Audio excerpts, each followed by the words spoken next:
Permettez-moi, à l'entame de mon propos, de rendre grâce à Dieu, Allah subhanahu wa ta'ala, de m'avoir donné une nouvelle fois l'opportunité de m'adresser devant cette auguste assemblée à l'occasion du lancement de journées culturelles et économiques de Bandji-Kaki. Ces journées organisées sur initiative de Adeba, de la jeunesse et des populations de Bandji-Kaki s'inscrivent dans le cadre du développement local. Elles visent deux objectifs majeurs. Promouvoir la culture locale dans toute sa diversité, mobiliser des fonds destinés à la réalisation de projets de développement au profit des vaillantes populations de Bandji-Kaki. En effet, dans un monde de plus en plus globalisé, caractérisé par une crise profonde des valeurs, l'équilibre et la survie de notre société restent tributaires de notre capacité d'enracinement dans nos valeurs traditionnelles. Malgré les énormes potentialités de la zone et la position géographique très favorable de Bandji-Kaki, les populations continuent de vivre dans une situation difficile caractérisée par un manque d'infrastructures scolaires et sanitaires de qualité,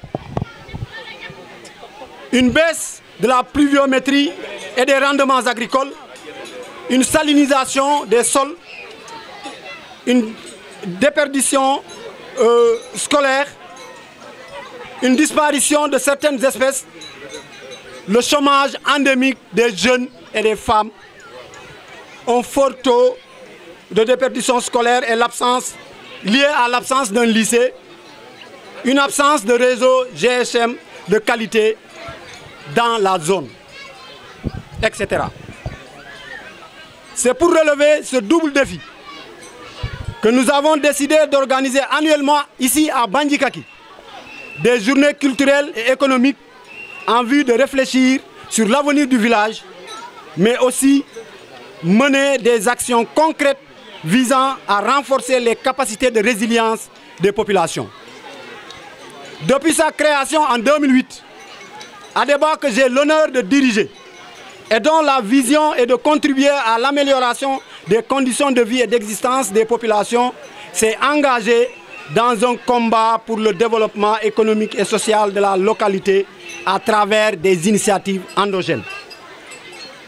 En plus des œuvres sociales, elle a fait d'importantes réalisations visibles, parmi lesquelles nous pouvons citer l'équipement de l'huilerie grâce à l'appui de l'ANRAC. Et je saisis l'occasion pour féliciter et encourager les autorités qui dirigent cette structure. La formation d'un infirmier d'État pour la case de santé du village grâce à une prise en charge de l'Office national de formation. L'achat d'équipements et de diagnostic des médicaments pour le fonctionnement de la case de santé. La formation en 2015 et en 2016 d'un effectif total de 100 femmes du village en technique maraîchère. La contribution à la construction de l'unité de transformation agroalimentaire en 2016.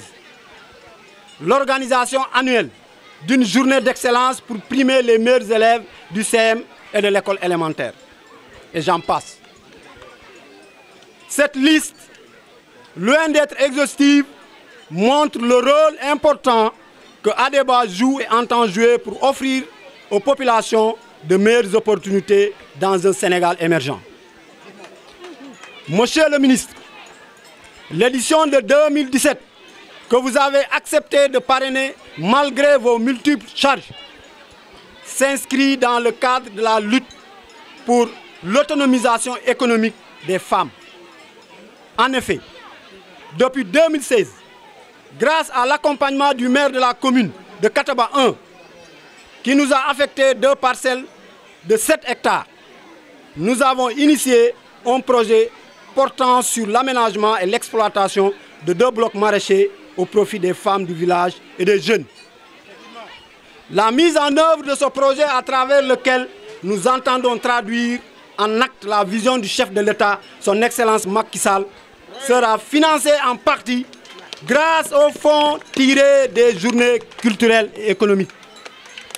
Il permettra ainsi, au regard des énormes potentialités et de l'engagement des bénéficiaires, de créer au moins 100 emplois directs avec comme effet induit l'augmentation des revenus des populations. L'accompagnement des femmes à travers ce projet trouve sa pertinence dans le rôle essentiel qu'elles jouent dans l'agriculture et les systèmes alimentaires, non seulement en tant qu'agricultrices, mais aussi en tant que productrices, commerçantes et gestionnaires. C'est pourquoi, tout en sollicitant l'appui des autorités administratives et locales pour la réussite de ce projet, je lance un appel à l'endroit des jeunes et des femmes pour une forte mobilisation autour de l'essentiel. Monsieur le ministre, en acceptant de parrainer cette édition et en le rehaussant personnellement de votre présence, malgré votre calendrier, vous venez de nous manifester, de nous témoigner votre attachement et votre engagement à œuvrer pour le développement économique et social de Bandji-Kaki. Au nom des populations, les notables, les femmes, les jeunes et à mon nom personnel, je vous remercie très chaleureusement pour cette marque de considération et d'estime. Je peux vous assurer de l'engagement et du soutien sans faille des populations dans la noble et exaltante mission que vous a confiée son Excellence le Président de la République.